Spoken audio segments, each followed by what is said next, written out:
الحمد لأهله والصلاة على أهلها. أما بعد فأعوذ بالله من الشيطان الرجيم. بسم الله الرحمن الرحيم. إنما يريد الله ليذهب عنكم الرجس أهل البيت ويطهركم تطهيرا. صدق الله العظيم. وقال النبي صلى الله عليه وسلم: الحسن والحسین ریحانتای من الدنیا، او کما قال صلی اللہ علیہ وسلم.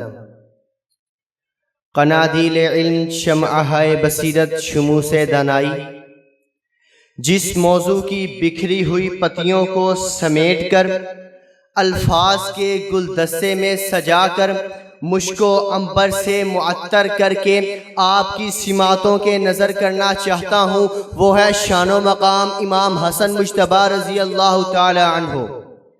عالی وقار سن 3 ہجری میں حیدر کرار شیر خدا کے آنگن میں آنکھ کھولنے والا یہ شہزادہ، نواسہ رسول، جگر گوشہ بطول، سفیر امن، محسن امت، امام سلو، خاندان رسالت کا چشم و چراغ، جنت کے نوجوانوں کا سردار، زہد و تقوی میں بے مثال، عبادت و ریاضت میں بے نظیر، کمال علم و فضل میں یکتا، فصاحت و بلاغت کا بادشاہ، علم فقہ کا کوہ گراں، کس کس خوبی کو سمیٹ کر لاؤں؟ آخر ایک کوزے میں سمندر کہاں آتا ہے، نہ ہی ایک آنکھ میں سارا جہاں آتا ہے. جناب والا امام حسن وہ نور ہیں جن کی پیشانی میں رسالت کا جمال اور سیرت میں علی کا جلال جھلکتا ہے، جن کی چال میں فاطمۃ الزہرا کی پاکیزگی اور گفتار میں رسول رحمت کی حکمت جھلکتی ہے، جن کا دل رحمت، زبان حکمت اور نگاہ محبت کا پیغام دیتی ہے، معاملات میں ایسی سچائی کہ مدینہ کی گلیاں آپ کی دیانت پر گواہی دے، خدمت خلق میں ایسی سخاوت کہ کریم اہل بیت کا لقب آپ کا مساق بنے، حلم ایسا کہ مدینہ میں آپ جیسا کوئی حلیم نہ ملے. جی ہاں، جہاد میں وہ شجاعت کہ بدر و احد کی بہادری کا بھی حصہ آپ کے خون میں جاری تھا. سیاست و حکومت میں وہ دور اندیشی کہ امت کو خون کے دریا سے بچانے کے لیے اپنا حق قربان کر دیا، اور سلو میں وہ حکمت کہ امت کو انتشار سے بچا کر وحدت کی روشن مثال قائم کر دی، اور دنیا کو یہ پیغام دیا کہ اپنے لیے جینا بھی کیا خاک ہے جینا، ارے اپنے لیے جینا بھی کیا خاک ہے جینا، خود مٹ کر اوروں کو مٹنے سے بچا لے. ذی قدر احباب،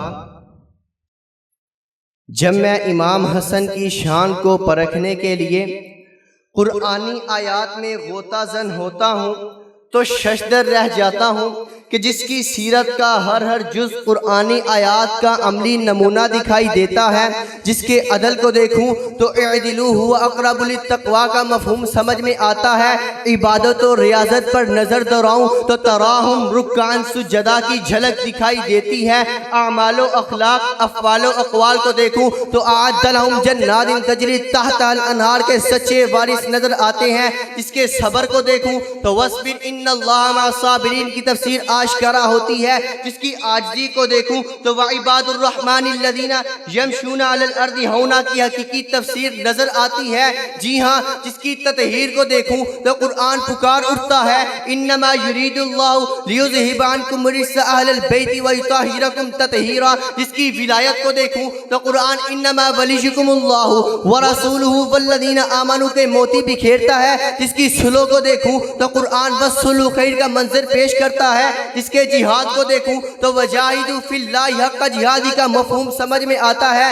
ارے جس کی تخصیص کو دیکھوں تو قرآن برملا پکار اٹھتا ہے: ندعو ابناءنا و ابناءکم ونساءنا ونساءکم وانفسنا وانفسکم. اسی پر بس نہیں بلکہ قرآن نے جو اوصاف تمام صحابہ کے بیان فرمائے ہیں، امام حسن بھی ان تمام اوصاف کے مصداق ہیں.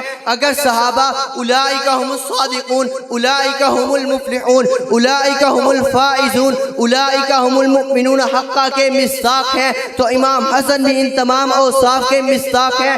اگر صحابہ رضی اللہ عنہم ورضوا عنہ کے مصداق ہیں تو امام حسن بھی اس اعلان کے حقیقی وارث ہیں. عزیزان من، جب میں امام حسن کی شان کو قرآن میں پرکھنے کے بعد احادیث کی ورق گردانی کرتا ہوں تو سوچتا ہوں کہ بھلا اس شخص کی عظمت کو الفاظ میں کیسے قید کیا جا سکتا ہے کہ جس کو متعارف کرواتے ہوئے میرے آقا نے فرمایا الحسن والحسین ریحانتا یا من الدنیا، تو کبھی الحسن والحسین سیدہ شباب اہل الجنہ سے جنت کی قیادت کا اعلان کیا، تو کبھی امام حسن اپنا حق چھوڑ کر میرے آقا کی پیشن گوئی ان ابنی ھذا سید لعل اللہ ان یصلح به بین فئتین عظیمتین من المسلمین پر پورا اترتے ہوئے نظر آتے ہیں، تو پھر وہ منظر بھی قابل دید ہے نا کہ میرے آقا سجدے میں تھے، امام حسن پیٹھ پر سوار ہو کے آقا نے سجدہ طویل کر دیا، بعد میں گویا ہوئے کرہت ان اوجلہ، تو کبھی حسن منی وانا منہ کی بشارت سے نوازا، تو کبھی احب اللہ من احب حسن فرما کر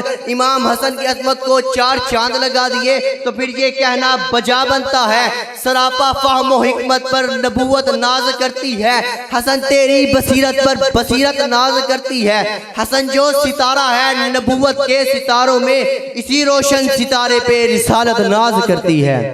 وما علینا الا البلاغ المبین۔